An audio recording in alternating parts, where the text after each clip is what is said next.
श्री परमात्मने नमः। हरये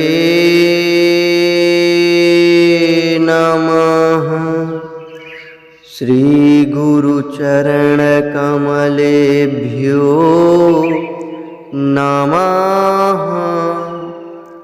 श्रीमद्भगवद गीता अथ तृतीयोऽध्यायः। श्लोक 29।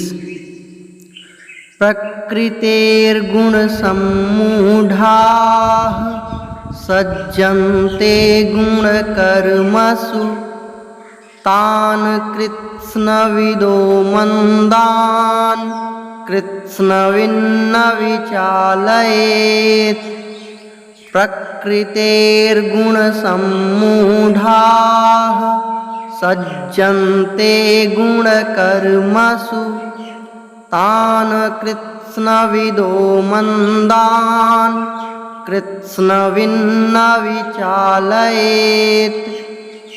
अर्थ: प्रकृति के गुणों से अत्यंत मोहित हुए मनुष्य गुणों में और कर्मों में आसक्त रहते हैं।